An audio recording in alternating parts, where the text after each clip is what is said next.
And hello my YouTube family, कैसे हो? I hope सब अच्छे हो गए। ठीक है, मैं हस्तिनापुर की स्टोरी सुनाने जा रही हूँ, जो कि महाभारत। ठीक है, और भरत की शादी जो होती है सुनंदा से होती है। सुनंदा जो होती है काशी की राजकुमारी होती है, और भरत जो होता है हस्तिनापुर के राजकुमार होते हैं। और सुनंदा और जो क्या बोलते हैं भरत के बेटे क्या होते हैं, शांतनु होती है। और शांतनु की शादी गंगा से होती है, और इन दोनों का पुत्र जो होते हैं हमारे जो है देवव्रत होते हैं। ठीक है, और गंगा फिर वापस चली जाती है, और गंगा हाँ वो वो वापस चली जाती है।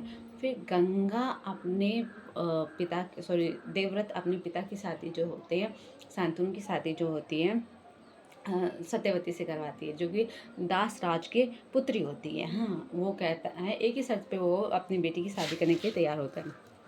कहता है कि हस्तिनापुर पे जो है मेरा नातिन राज करेगा, मतलब सत्यवती का बेटा जो है राज करेगा, तभी मैं जो है शादी करने के लिए तैयार रहूँगा, नहीं तो मैं अपनी बेटी की शादी नहीं करूँगा। ठीक है, तुम्हारे पिता से।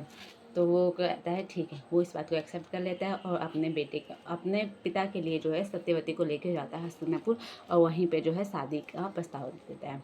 फिर वो कहता है कि मतलब वो कहता है कि इतना बड़ा महान त्याग तुमने कहते हैं कैसे आप श्रेष्ठ पुत्र होने के कारण, बड़े पुत्र होने के कारण होते हैं कि आप हस्तिनापुर पर राज करोगे देवव्रत।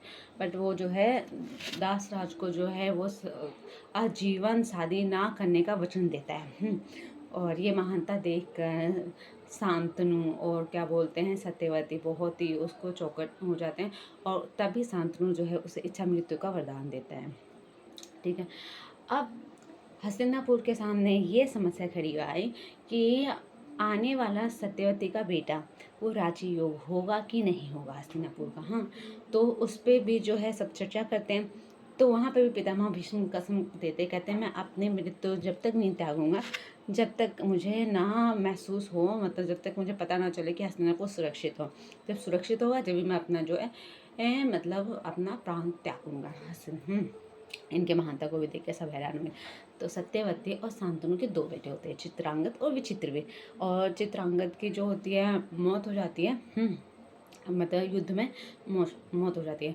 फिर विचित्रवीर की शादी जो होती है काशी की राजकुमारी, ठीक है, अंबिका और अम्बालिका से होती है। ठीक है, लेकिन काशी के जो राजकुमार होते हैं वो जो है हस्तिनापुर को इनवाइट नहीं करते। वो इसलिए नहीं करते क्योंकि जो काशी के जो उनके राजा होते हैं वो कहते हैं कि मैंने जो है अपनी बहन का रिश्ता जो है देवव्रत के लिए चुना था, लेकिन उनके मतलब पिता शांतनु जो है मना कर दिए थे, इसलिए जो है मैं हस्तिनापुर को इनवाइट नहीं करूँगा अपने बेटियों के स्वयंवर में। तो वो इस बात को भी, और भीम को जब पितामह भीष्म को पता चलता है वो बहुत गुस्से में आते हैं, और वो जाते हैं और काशी की तीनों राजकुमारियों को लेकर आते हैं, अम्बा, अम्बालिका और अम्बालिका।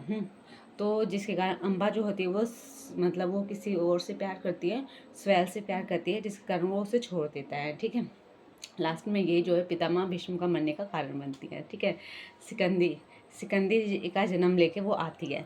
ठीक है, सिकंदी मतलब एक जेंट्स होता है, उसका जन्म लेके वो आती है। इसकी भी स्टोरी है। और क्या बोलते हैं और हाँ, अंबिका और अम्बालिका से शादी करवा देते हैं।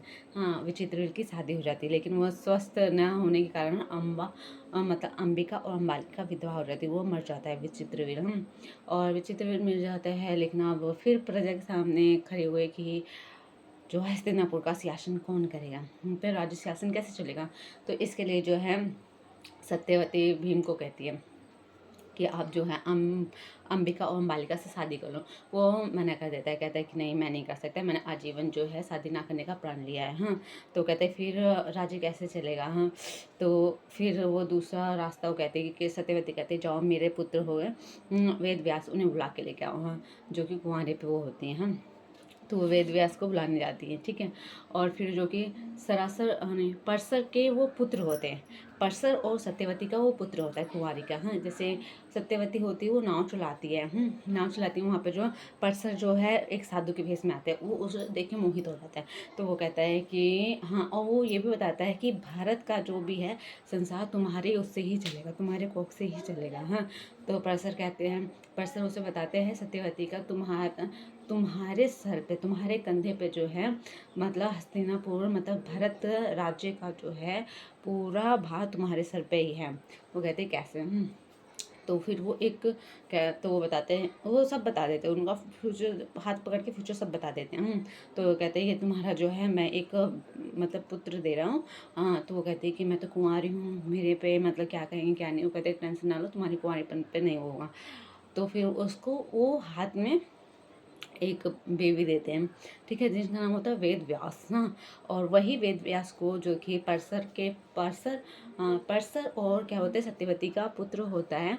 और वही वेद व्यास जो है अंबालिका और अंबिका से मतलब संबंध करता है। और जिसके कारण जो है अंबिका देख के वेद व्यास को जो है देख के बहुत ही डर जाती है, जिसका आंखें बंद कर लेती हैं। हम तो अंबिका का जो पुत्र होता है वो धृतराज होता है, जो कि अंधा पैदा होता है।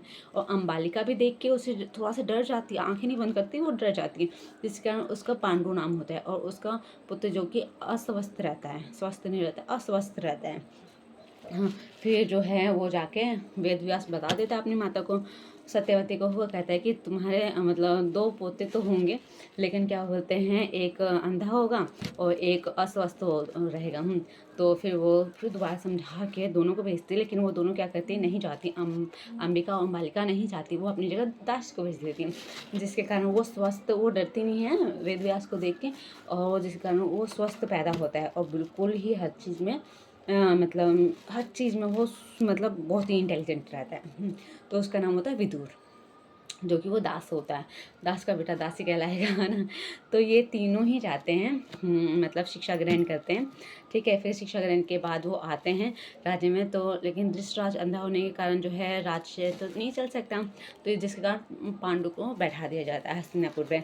तो उसके कारण ये घृणा भी बैठी रहती है कि मैं अंधा होने के कारण है जो मैं हस्तिनापुर पे राज्य नहीं कर पाऊँगा। हाँ, तो तब वो पांडु जो राज्य करता है, ठीक है। फिर आता है, फिर धृतराज की शादी जो होती है हमारी गंधार राज्य की गंधारी से होती है।